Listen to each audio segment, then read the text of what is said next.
and that continued on for 100 years. And it doesn't take a smart man to figure out 100 years of covering over these small tributaries that leak into our rivers would make a big impact on the amount of water we have in the river. And we're seeing it right now. Our salmonoids, our small salmon, are dying at a rapid rate. This will have an effect with the migratory years. In 3 years, you'll see that effect. And that's all due to low water flows, warm temperatures, and the toxic level amounts that are in the water.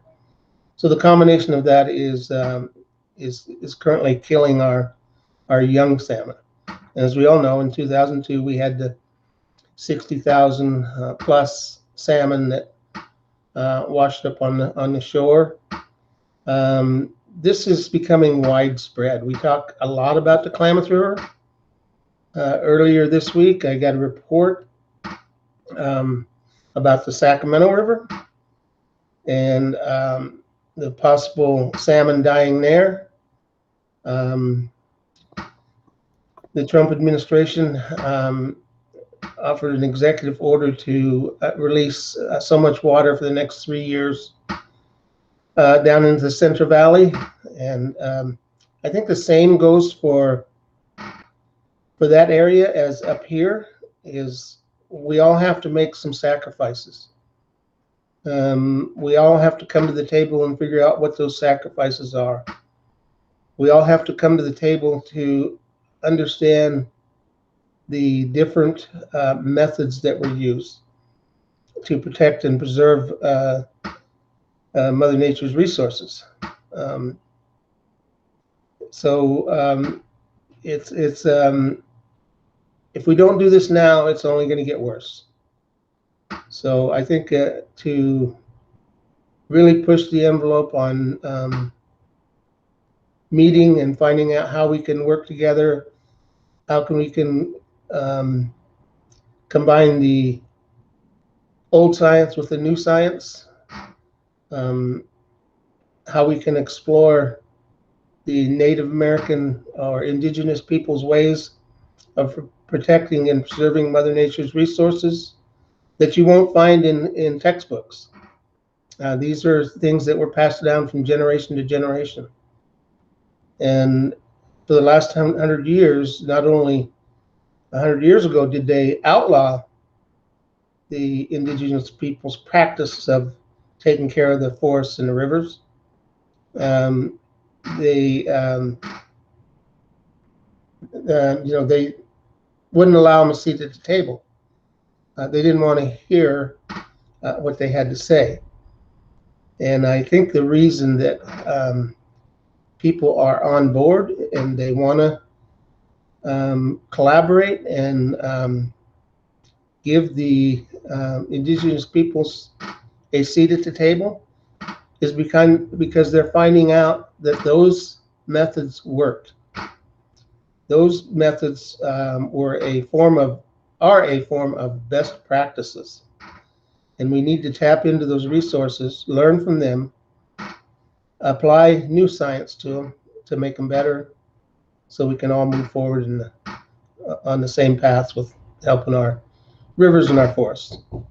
Yeah, this is we had spoken about this in a couple of interviews, but this is a major issue. I think that it's they've realized, like you said, that they can't do it without the input of the people that actually were in these lands hundreds of years ago and were able to, deal with the fires in a different way, and that's very important. Chairman, how are things going at the casino? They're going well. We're moving into phase 2. We've only been opened, this will be our 3rd year, and phase 2 will be more of a destination resort type idea. We're going to build a hotel with 62 rooms, and then we're going to have 12 cottages, which will set us apart, I think, as a true destination resort. And there will be a slight expansion of our casino flow. We're going to add a convention center, and so we're really looking forward to it. I think we're doing well enough where we won't have to take out a loan to do this next project, which is a real accomplishment for our casino managers and staff. Yeah, that's huge. You be able to do that on your own. Are you seeing some healthy business up there? Some good customer flow, the casino? Yes. So we're located right off of Interstate 5 in Wairika, California, and the casino is visible from the interstate, and so obviously the Interstate 5 is our big draw for us.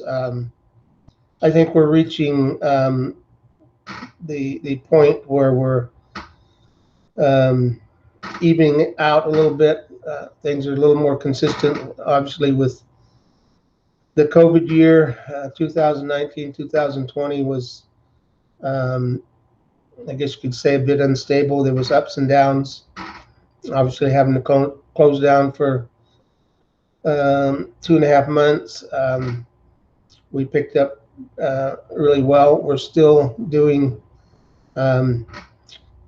shutting down late at night and doing all of our disinfecting. With our expansion, we hope to bring in air purifier machines that will keep our patrons safe.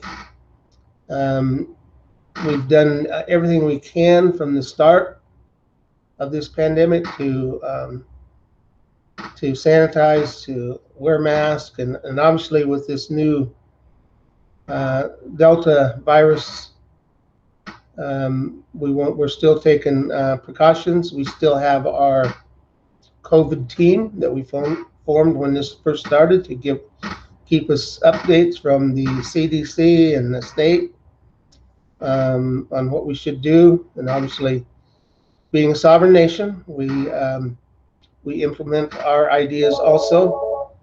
But we stayed pretty close to the CDC and the state guidelines on how to handle the situation. We were very fortunate to have a real great effort on the part of our medical clinics, one in Wairika, one in Happy Camp, and one in Orleans, our 3 districts. And we did vaccination sites at all of those clinics. We do it for all the people in the community. And so I continue to get emails from our COVID team. Right now, it's about the new Delta virus and how we handle that situation.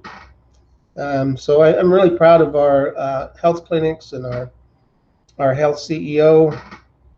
And Nancy Harris is she heads up our COVID team. She's taken that on as extra duties as assigned, if you will. And it's people like that who have stepped in and went the extra mile to meet the needs of our tribal and community people. That's fantastic. That's good. And well, this is this is good that they're actually listening to the people right now, getting their advice on these fires. These fires, they're never easy to deal with. They've been happening every year. This is something that we have to deal with. I'm glad everything's going well at the casino. It seems like you're under development there, which is really good. Everything is pretty positive. We just pray that these fires don't expand. This is the major thing. Chairman, it's a pleasure talking to you, and looking forward to having you back on. Pleasure's mine, Tino. Be safe, my friend.